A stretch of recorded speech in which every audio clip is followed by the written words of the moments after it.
Allobroges Inquiry O1 Salus Velum Catalina 40.1. This is translated by Clara et Nia. So first I'm simply going to just start by highlighting or writing where all of our verbs are. So we have one here, here. And what you're going to see is a lot of these verbs have something in common. So as we are finding these verbs, tell me if you can, figure something out about them. So those are our main verbs, but there's some other things that we'll get to when we cross along there. So we can see first with this right here, this is present active indicative third singular. And with our footnote, you can see it means, where's the footnote? Yes, to give. Thank you.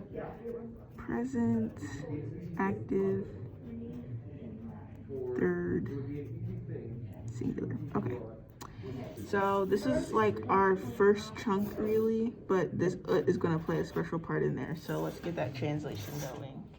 Okay, so here we have therefore.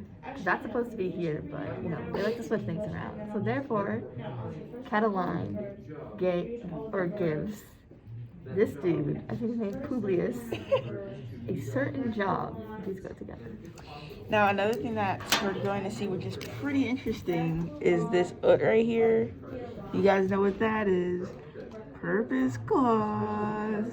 When you see a ut, there's most likely going to be some type of purpose clause associated with that. And we know that this is actually going to end up relating to this right here.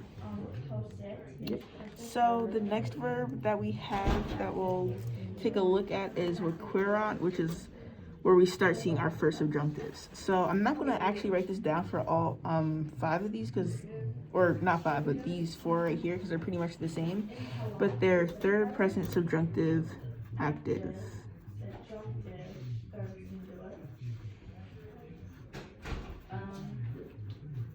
And that's third singular, by the way.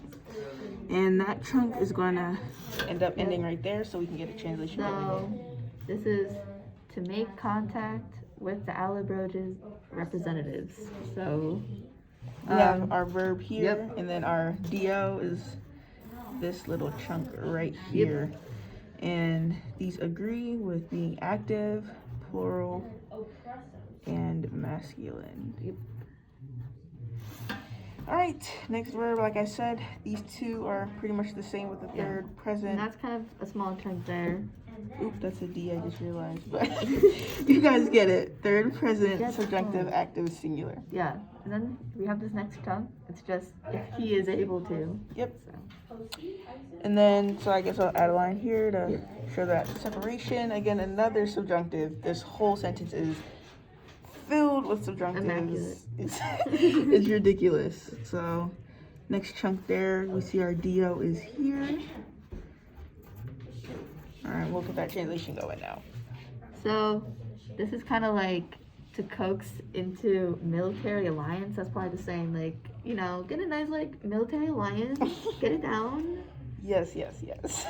So we have the verb, and that's like to coax, and then this is like into and military alliance.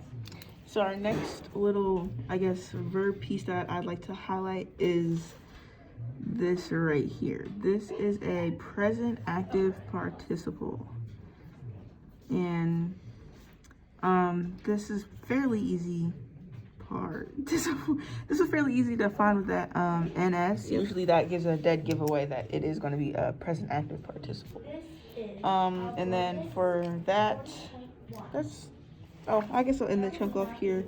And then we have a PPP here. You guys already know what that's all about. And this is active masculine plural. I'll write that there. Oh, active masculine. Yep. This is accusative, not active. I'm all over the place today, guys. My bad. But we'll get that translation now. Yeah. So this part is thinking that the private and public debts. This is debts. These 2 together. Yes. Since were crushed. Then the next section, there's not a whole lot to really try to find there, but these whole things, even though that comma usually is going to separate the chunks, these are actually together, and this S right there is subjunctive. Okay.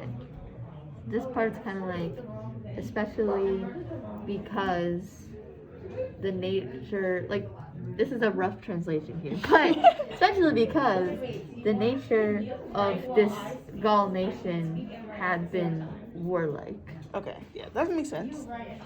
And then our last little verb piece we have here is this. So if you already identified it was a verb, this is going to be our last verb of the sentence, obviously. And it's surprisingly not subjunctive, but present infinitive passive.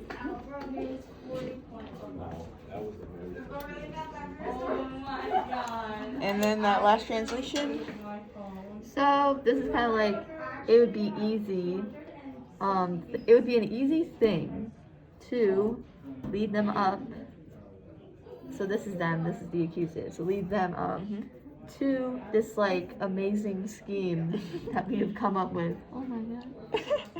And yeah, that's pretty much everything. Do you want to read the last part, the whole translation together? Or do you want me? So I guess together it would be, so then Catiline gives a certain job to Publius Brennus, I don't, to make contact with the Allobroges representatives if he is able to coax into military alliance, thinking that private and public debts were crushed, and especially because the nature of the Gaul nation had been warlike, it would be an easy thing to be able to lead them up to the amazing or great scheme. Alrighty. Hope this was helpful for everyone.